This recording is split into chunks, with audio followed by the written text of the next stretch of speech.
Welcome back to Unscripted Conversations. I'm your host, Red Specs, and tonight we're going somewhere real uncomfortable but necessary. Marriage without sex. Is it realistic? Now, before anybody jumps in the comments acting perfect, let me be clear. This is happening in real homes every day right now.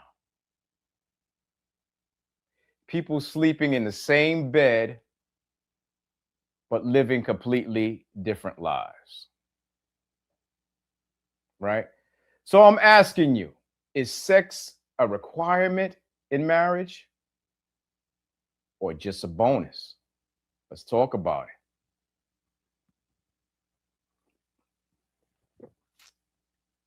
What's up, y'all? Come on in. Come on in. Thank y'all for joining me tonight.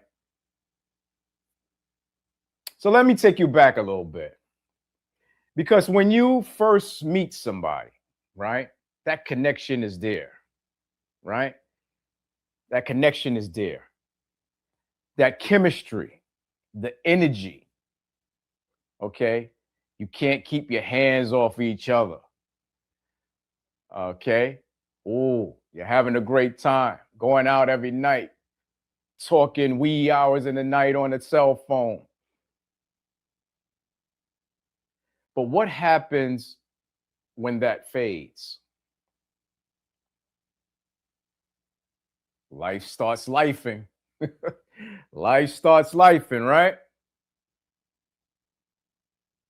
Bills, kids, stress, health issues, emotional disconnect. Yeah, man, life starts lifing at that point. And now weeks turn into months and months turns into years.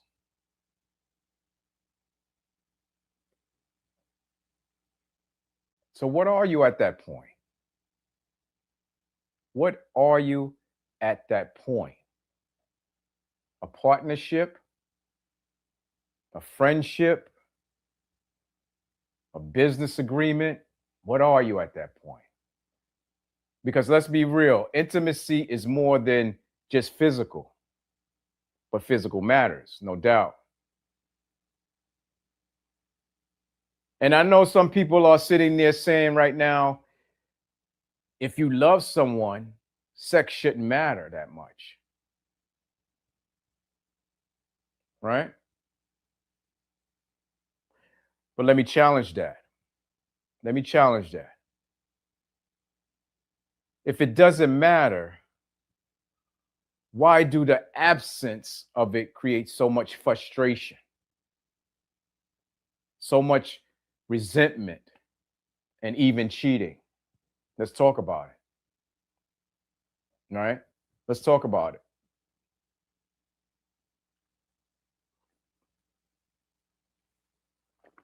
Because you got people out there saying faithful, they're staying faithful, but feeling rejected every single day. And nobody talks about that pain at all. The feeling of, I'm not attractive anymore, right? Did I do something wrong to cause this? Are they just not into me? And the other side of that, let's be fair, you've got people who are dealing with a lot of trauma and stress, okay? Depression, hormonal changes, or they just don't feel that emotional connect with you anymore.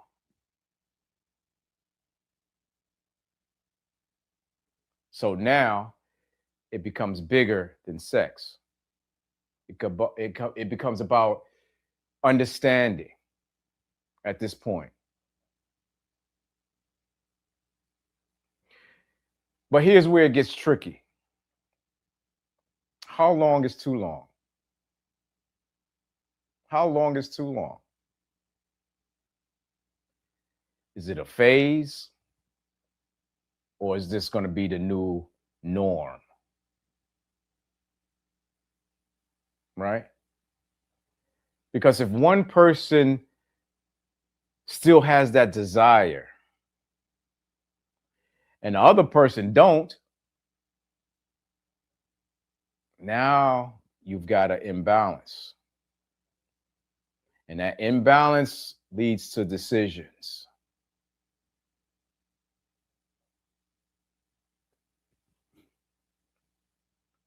Let's be honest, man. Some people cheat not because they don't love their partner, but because they feel disconnected, undesired, even invisible. And I'm not justifying it, I'm not justifying cheating, but I am saying, let's talk about the root. The root of this. And the root of it is because ignoring it doesn't fix it. Communication does. Communication fixes it. But here's the problem: people don't communicate until it's too late. They sit on their feelings. They avoid conversations. And they hope it fixes itself, I guess. And it doesn't. It absolutely doesn't.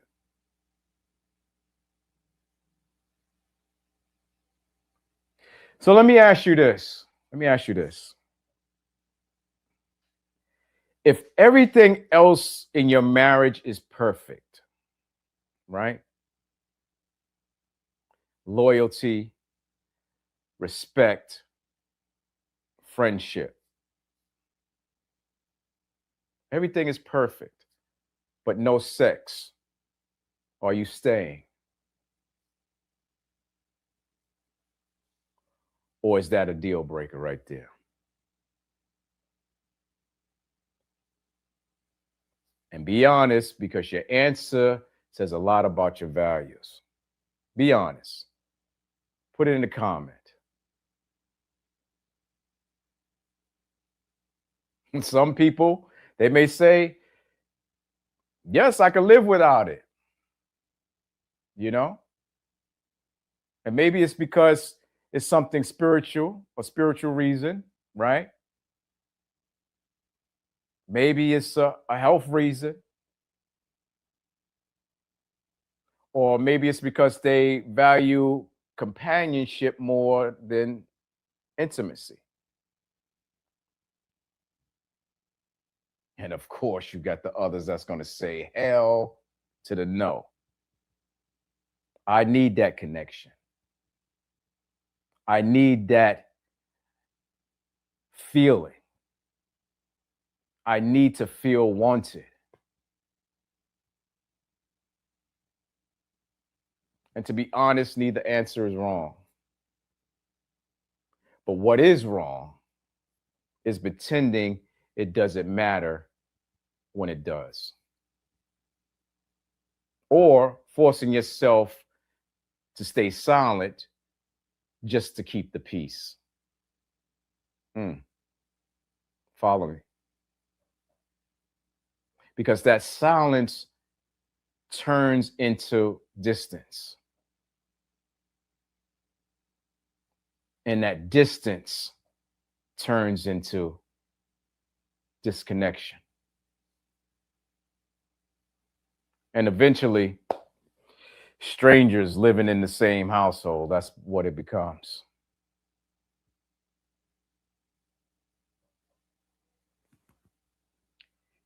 It's rough. I ain't gonna lie.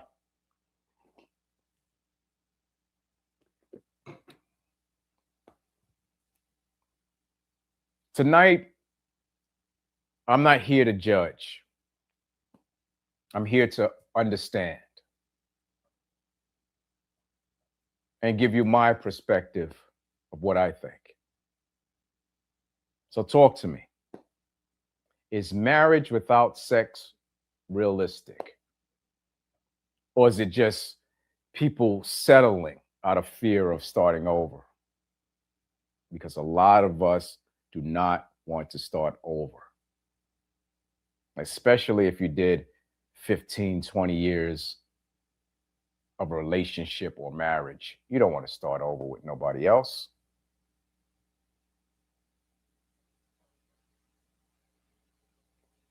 Put it in the comments down below.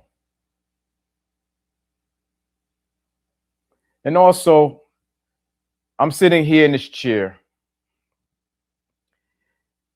and I don't just want you guys to just sit here and watch this or watch me talk to you. I want you to be part of it. Okay, drop your honest opinion in the comments. This is a no judgment zone, like Planet Fitness. Okay, and be advised, I'm not getting paid from Planet Fitness to say that. Okay, but this is a no judgment zone. Okay, at this point.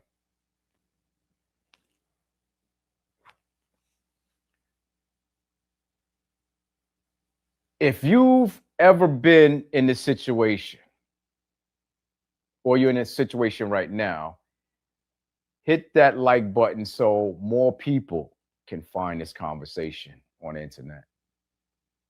And obviously, make sure you subscribe, because we're talking about the things that people are afraid to say out loud here on Unscripted Conversations every Wednesday.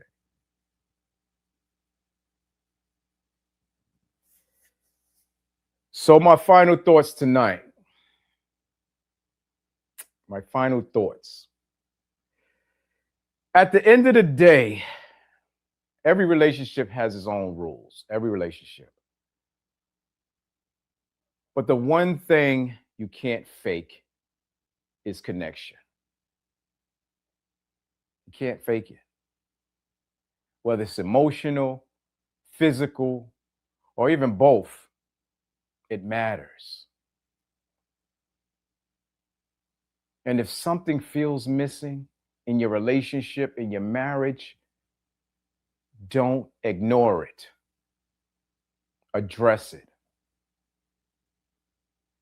Because silence has ended more relationships than honesty ever will. This is Unscripted Conversations. See you next week.